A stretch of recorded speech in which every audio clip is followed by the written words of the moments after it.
ఇళ్ళ కనెక్షన్ ఇటే ఎక్కడికి పోయినా సార్ మీరేసిన బ్లూ లైన్లు మా ఇంటి దాకా వచ్చిన్నాయి, మా ఇంటి లోపల కనెక్షన్ నడుతున్నారు. చిన్న పని అది 10%, దాన్ని ఆపేశారు. అది దారుణం. మా మీద తెలుగుదేశం మీద కోపం ఉండొచ్చు, కానీ ప్రజలు ఏం చేశారండి? ప్రజల సొమ్ము 550 కోట్లు అండర్ గ్రౌండ్ డ్రైనేజ్కి, 550 కోట్లు డ్రింకింగ్ వాటర్, 1100 కోట్లు. ఇల్లు అయితే షీర్వాల్ టెక్నాలజీ కట్టి 2265 కోట్లతో చేశాం. అది ప్రజాస్వామ్యం అండి. ప్రజలు కట్టిన ట్యాక్సుల నుంచి వచ్చే ఖజానా నుంచి కట్టిందే. కాబట్టి ఏ నాయకులు వచ్చినా ఆ నాయకులు గత ప్రభుత్వం చేసిన పనులు పూర్తి చేయాలా, కానీ ఈ జగన్మోహన్ రెడ్డికి అసలు ఆ ఉద్దేశం లేదు. అన్నా క్యాంటీన్స్ ఏం చేసినాయి? పేదవాడు చక్కగా 5 రూపాయలకు చక్కగా భోంచేస్తున్నాడు. 2,25,000 మంది ఈ రాష్ట్రంలో రోజు భోంచేస్తున్నారు. నెల్లూరులో 7 అన్నా క్యాంటీన్స్ కట్టాం. ఎవరి కోసం కట్టాం?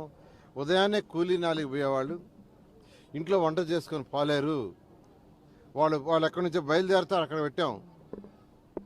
అక్కడికి వచ్చి 5 రూపాయలు కట్టేసి భోంచేసి బ్రేక్ఫాస్ట్ చేసి వెళ్ళిపోతారు.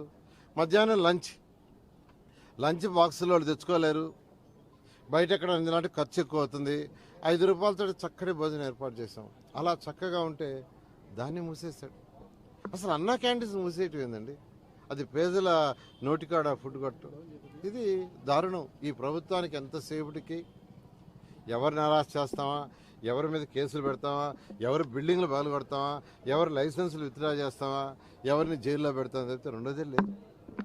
బారా షాహిద్ దర్గా ఎలా డెవలప్ చేసాం, దాన్ని ఫర్దర్గానే చేయాల. మేము ఫేజ్ 1 చేసాం, దాన్ని ఫేజ్ 2, ఫేజ్ 3 చేయాలా, దాన్ని వదిలేశారు. 2014 ప్రభుత్వం వచ్చినప్పుడు కేవలం 4 లక్షల మంది వచ్చారు భక్తులు రొట్టెల పండుగకి. 2019 ఈ 5 సంవత్సరాలు 20 లక్షల మంది భక్తులు వచ్చారు. దానికి కారణం ఏంటంటే అక్కడ స్వర్ణాల చెరువు దగ్గర ఏర్పాటు చేసిన వసతులు. నెక్లెస్ రోడ్, హైదరాబాద్ నగరానికి నెక్లెస్ రోడ్ ఉంది, మన నెల్లూరు ఎందుకు ఉండకూడదని 31 కోట్లతో దాన్ని బ్రహ్మాండంగా ఫేజ్ 1 చేశాం. నిన్న పోతే దానికి అధోగతి లేదు. ఆ రోజు చేసిన గ్రానైట్ స్టోను అలాగే ఉంది. విడివిడిగా ఉండేవి కూడా కింద పడి ఉన్నాయి, అసలు వాటిని ఫిక్స్ కూడా చేయలే. ఇలా అనేక పనులు. రంగనాయక స్వామి టెంపుల్ తిరిగిపోతే ఆ ఘాట్ అట్నే ఆగిపోయింది 90% పనులు. కాబట్టి ఈ ప్రభుత్వానికి ప్రజల యొక్క శ్రేయస్సు కాదు, ఎవరిని అరెస్ట్ చేస్తామా, ఎవరిని ఇబ్బందులు పెడతాం అనేది ప్రజలందరూ గమనిస్తున్నారు రాష్ట్రంలో. పని ఇవన్నీ చేశారు. రేట్లు ఏమన్నా కంట్రోల్ చేశారా? అధిక ధరలు అన్నీ 2 రేట్లు 3 రేట్లు పెరిగిపోయినాయి.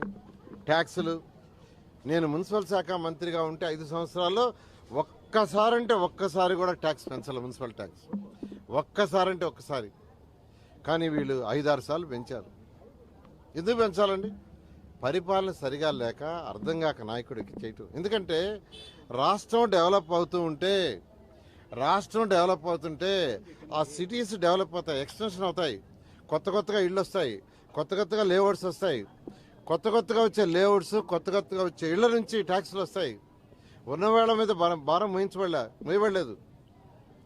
ఉన్న వాళ్ళ మీద ట్యాక్సులు అధికంగా వేయాల్సిన అవసరం లేదు. ఎప్పుడంటే ఆ టౌన్ ఎక్స్టెన్షన్ అవుతూ, కొత్త లేఅవుట్లు వస్తూ, కొత్త ఇళ్ళు కడుతూ ఉంటే దాని మీద ట్యాక్స్ వస్తుంది. అసలు అందరూ భయపడిపోయి పరారైపోయారు.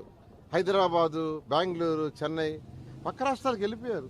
రియల్ ఎస్టేట్ అంతా అక్కడికి వెళ్ళిపోయింది, కన్స్ట్రక్షన్ యాక్టివిటీ అక్కడికి వెళ్ళిపోయింది.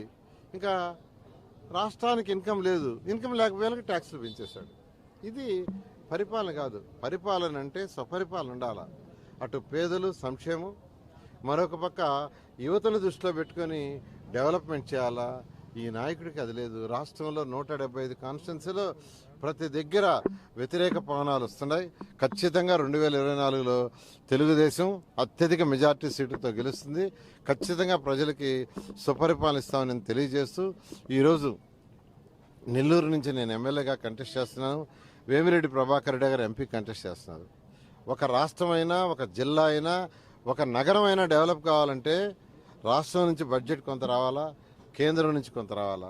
ఎమ్మెల్యేగా గెలిపిస్తే నేను రాష్ట్రం నుంచి తీసుకొస్తాను, ఎంపీగా వేమిరెడ్డి ప్రభాకర్ని గెలిపిస్తే ఆయన కేంద్రం నుంచి ఫండ్స్ తీసుకొస్తారు.